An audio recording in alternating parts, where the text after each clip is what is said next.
Hey, before we get started with today's program, I'm Shelby Abbott, and we are rapidly approaching Easter. And one of the things that I have done with my family is go through FamilyLife's resurrection eggs with them. If you're wondering what that is, you're like, I have no idea what that means. Well, it's a carton of 12 plastic eggs. Each one has little items inside that are different every single day for the kids to open. There's little notes that help you understand what the significance of that item is. There's a book to guide you through the process to help your kids have fun, but also focus on the real meaning of what we're celebrating when it comes to Easter. And we want to send you, I guess, a carton of them this week as our thanks to you when you become a monthly financial partner to help support and make the ministry of Family Life possible. You can go online to FamilyLifeToday.com and you find the Donate Now button at the top of the page. Or you could feel free to give us a call at 800 F as in family, L as in life, and then the word today. You can also send your donation by mail to Family Life, 100 Lake Hart Drive, Orlando, Florida, 32832. It's going to be a blast if you go through this with your family, and happy Easter. I'm so quick to try to solve it and figure it out quick. And all right, let's get right back on track right now. And another way that I feel like we've had to learn is how do we actually just get more fully known? What is going on that's driving me this much to live it out over here, but not at home? There's a reason there. And it's one thing just to go, let me shift my focus, which needs to happen. Right. There's another thing to dig into why.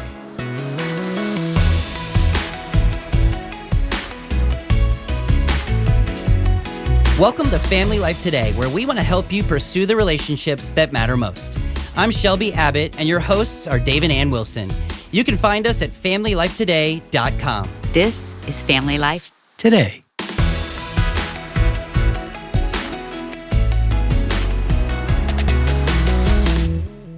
Okay, this could be kind of awkward, but Awkward? Yeah. We're going to start off with awkward. It feels like it's all about me right now, but what was your favorite thing about me when we got married? How honest you want me to be? It's still one of my favorite things about you. Positivity, joy bringer. Oh, I didn't think you were going to say that. What do you think I was going to say? Besides your legs? I thought you were going to say, like, my drivenness, or maybe that was my favorite thing about myself. But I loved about you, I loved how laid back you were. Yeah, well, I know why you're bringing that up, because those are the two things we drive us crazy now. Her drivenness and my laid backness, which, is that what you're bringing up? Yeah. Yeah, things you didn't know before you got married, right. That now you're married and you're like, oh boy, that's a lot harder than I thought. Well, we're here talking again with David and Meg Robbins, the president of Family Life, back in the studio. We're going to continue a conversation, so welcome back. You guys are so fun. We love conversations with you guys. I was just getting ready to say that. It is so fun to be in here because y'all are so fun. You're so nice. It's just so fun to sit here and chat. So I was it going is to fun. say, are you sad that you got to do it? I mean, we've talked about so much, and we haven't even gotten to what we hope we started with. You know, we got this new resource out, Preparing for Marriage, which helps couples before they get married. And by the way, we haven't even mentioned this. We actually have a new resource for blended families that are getting married, which is awesome because they have to prepare in a much different way, but we have a resource for them as well, right? That's right. Preparing to Blend. Ron Deal is the one that helped author it, and he truly is just an incredible expert around blending families. And it's different. It is than different. if it's a first-time marriage, and we've never really addressed that in a book before, but this one really helps couples. Yeah, so these things are coming out side by side, are both great resources. Whether you're a mentor that wants to invest in other families and young couples, or couples getting married that are blending their families, whether you're an engaged couple yourself or about to be engaged, whether you are involved in a church, there's so many ways these resources are needed and can be used. And so we started a conversation with you guys a couple days ago. Just, you've been married 20 years. We've been married double that. I can't believe we're saying that, but we have. You've got kids in the home. We've got no kids in the home and just grandkids coming over. So two different lives. But we started this conversation talking about what were a couple things we wish we would have known before we got married. I think what comes to my mind first is that David will never be able to read my mind. I mean, that may be super obvious. You would think that I would know that. And I think, obviously, I know he won't be able to read my mind, but there are always going to be things that he's not going to know unless I tell him. I definitely think when it comes to making big decisions about where we'll live, do we take this job or not? Do we live in this city? Do we move? Do we not move? I mean, those are until you're in them, you really don't know how you're going to live them. And maybe I had expectations that, you know what, Meg's going to kind of follow along to whatever my next dream is. And in Italy, we became more of a team where I go, this woman is so gifted and there's so much she brings to the table. Our decisions have to account for both of our giftings and wirings and hopes.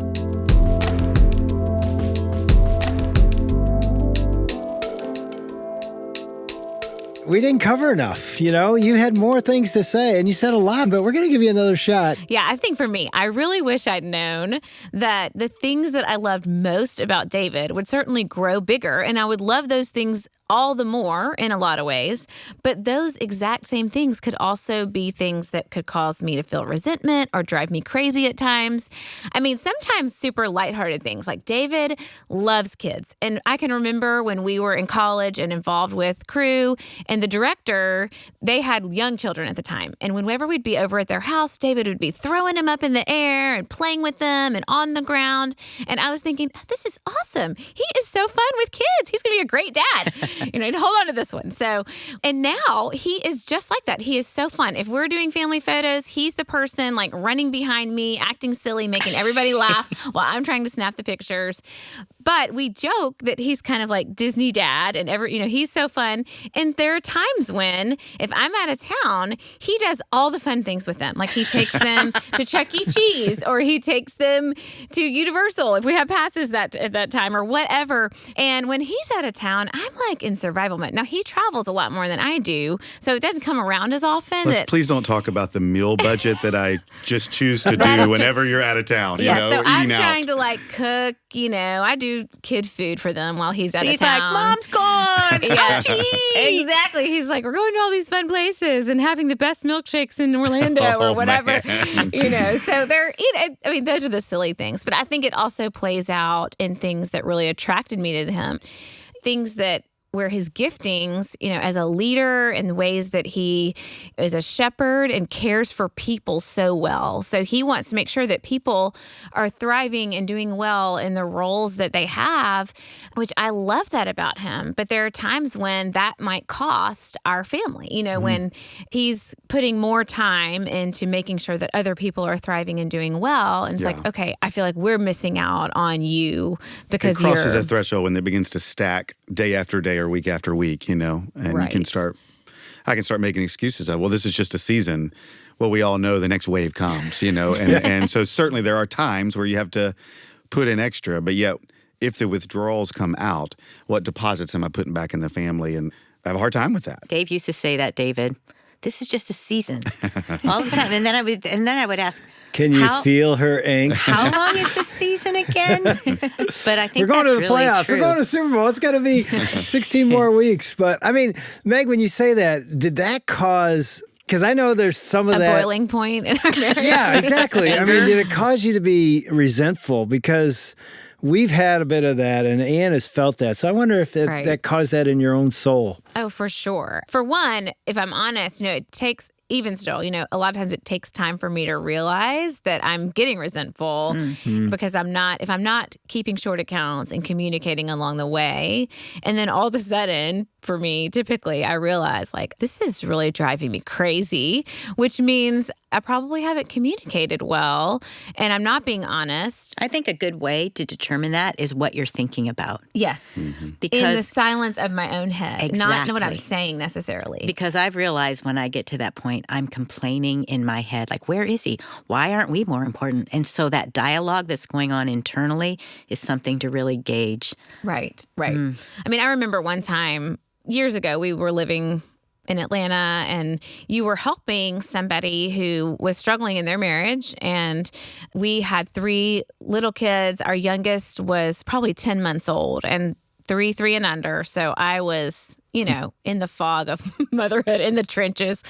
And I think we had kind of gotten in survival mode, even in our marriage, and just pouring into the kids. And you were giving in the role you were in, leading and helping a particular couple in their marriage who were really struggling. And we were talking about them. And you were just kind of giving me an update because we had talked to them together a lot. And you just looked over and said, I said, so does us talking about their marriage right now make you wonder about ours?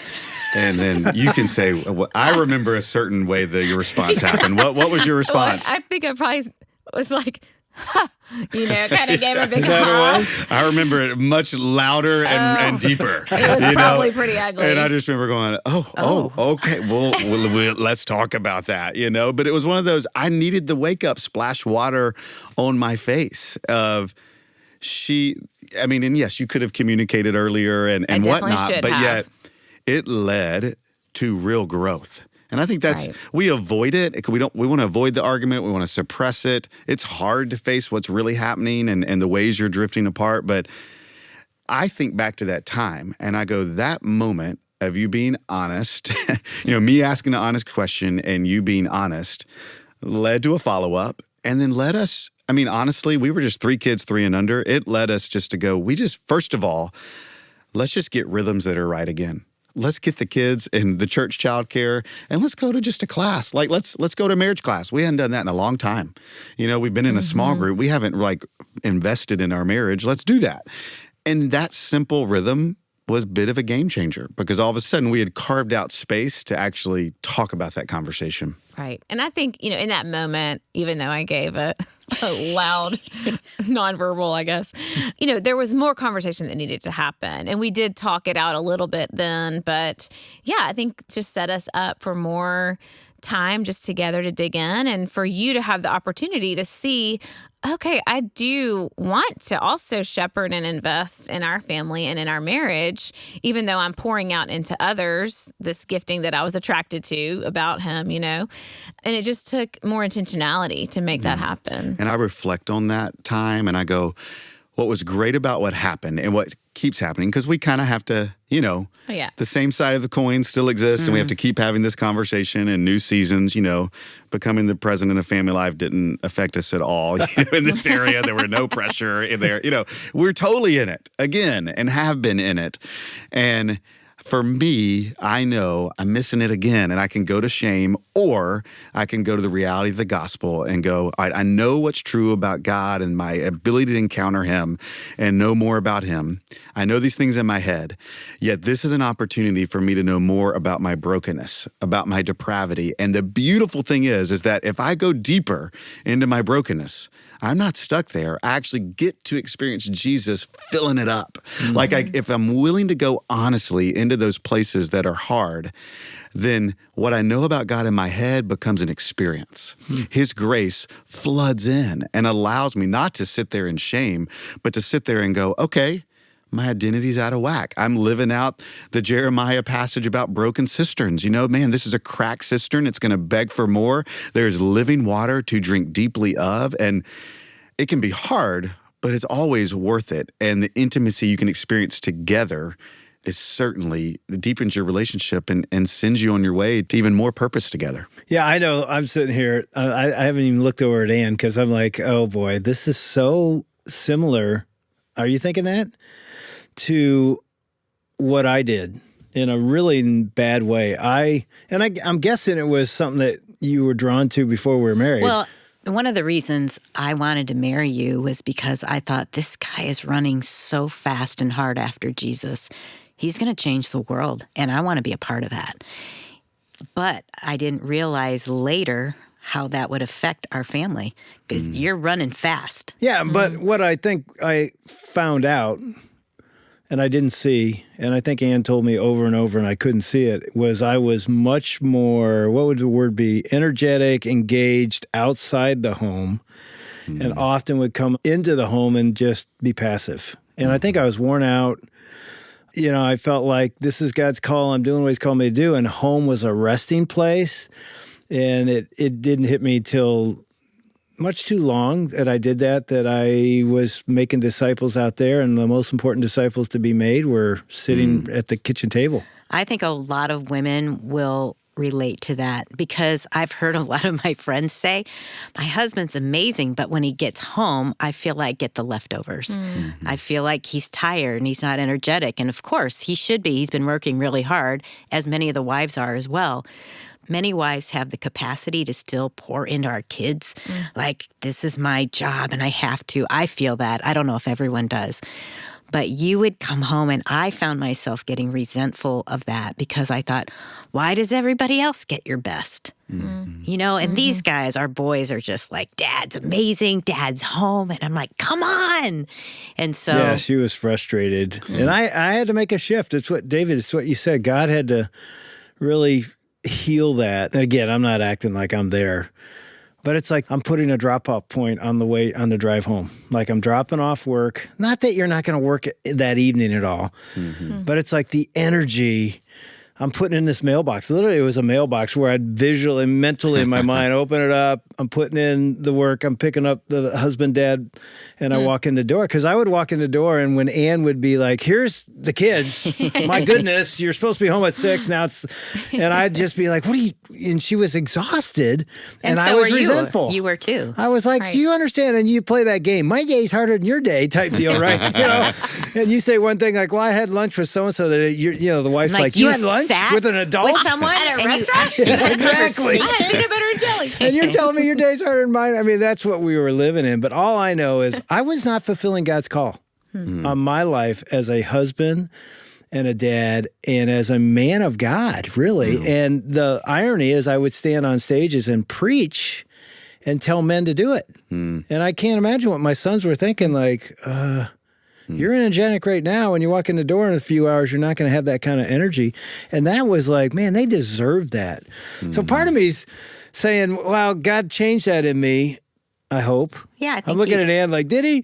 And the other side of me is thinking, if there's a man listening right now that's you, I think God's saying to you, step up. I think as a performance-oriented person, we've talked about my depravity side. Stepping up is a great principle, but I think one thing that helped me, because all of a sudden I'm just performing to the next level, and it's not my heart engaged. It's just I'm going to do it right here. grinding it out. And it's another way that God's invited me. It's the same principle is, hey, take my hand. I have a better way. Come on this path. You're running in the right direction. You're doing it. You've gotten in the other person's lane a little bit. You're doing it in your own strength. You've lost sight of which race you're in. You're not running the 400. You're running the marathon. Take my hand. I got you over here. Come on. Let's get back in this lane, in this race. Because, in my drivenness, I go into this hyperdrive mode and in the grind. And there's this invitation to indeed step into who God's truly created us to be as a husband, as a father, as a faithful ambassador of Him and whatever work He's called you to. But all those areas, it's come to me and I'm going to show you a better way. And your identity is going to be rooted in me, and it's going to bring life into those areas. Yeah, that's a good word. I mean, when you said that, my first thought was John 15:5, abide in me, and you will bear much fruit, and you'll bear fruit in the areas that really, really matter. And that was really what has to happen. You sort of have to stop and sit with the Lord and go, okay, I need to abide. I need to rest in you. I need to be fully connected to you. What do you want to say to me right now? And it's probably going to be these areas that your wife or your husband has been pointing out. It's like, yeah, I've been saying this. You just didn't realize it was me trying to call you to take my hand. So how can a spouse speak into this in a way that would be helpful and not like complaining or, I think that's such a great question because it reminds me of what you said on the first day is we can speak so much life to our spouses. We are in a place of close, intimate connection, and we can either complain and say, you're still not doing this. You said you wanted to do this, but you're not. And how do we speak life? I mean, I'm assuming you're kind of asking them. Yeah. I'd love to know from the guys. How can we Although do you that? guys have had to practice it a lot and you've done it well. So I think it was right. It's right for you probably to respond more than us. Part of me thinks, Meg, the way you called something great out of David to be the dad that you knew he wanted to be with your kids. I was sitting over here like that was a model. Yeah, it's masterful. And it can be wife to husband, but it can be both ways. It's like, man, there's something great you've seen in there, and it's in there, and you call it forth. It's like, man, I believe in you. And of course, as a man, we long to be believed in and trusted. It's part of our DNA of wanting to be respected. So when Ann would speak life to me, like, you are a good man. You are a good husband. And often I'm thinking inside my brain, no, I'm not. It's like, am I? And so I almost need her. It's like you're a little boy, like, really, Mom? Watch me. Are you watching? There's a sense that she said it, that you have this influence and this power. When she does that and reminds me of my greatness, and I'm not talking like pride and arrogance greatness, but greatness in Christ, and then calls something out of that, I'm prone to respond like, yeah, I want that too. Go. Thanks for reminding me. How am I missing it, and how can we get there? When she does it the opposite, like, come on, dude, step up. You said you're going to do this. Why? It's like, okay. Even me saying to you, like, man, look at the power you have over our kids. Like, they cling to every single word. I'm so jealous. Yeah, that's all I said. She literally said those words one night. I mean, I also think I'm so quick to like try to solve it and figure it out quick. And like, all right, let's get right back on track right now.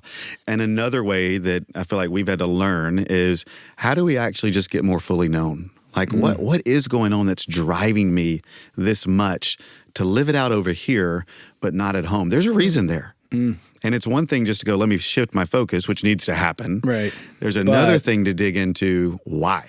David, that's so true. Because, I mean, Dave went to counseling this past year, and the counselor said, I look at your schedule, and I'm thinking, what are you running from because you're so busy? That's what you're talking about, right. Going deeper.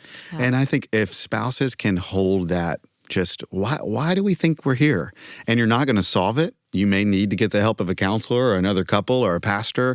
Yet to be able to just be more known actually communicates a lot and sets you on a course. And, I think about where this started with, this new resource of preparing for marriage that we've started. You're not going to figure it all out. Yeah. You're not going to solve it as you prepare for marriage. Yet you can get more fully known. Yeah. And that's why this resource exists, is to give you wisdom, but also get you talking to one another and become more fully known to lay an awesome foundation for a marriage that can keep growing.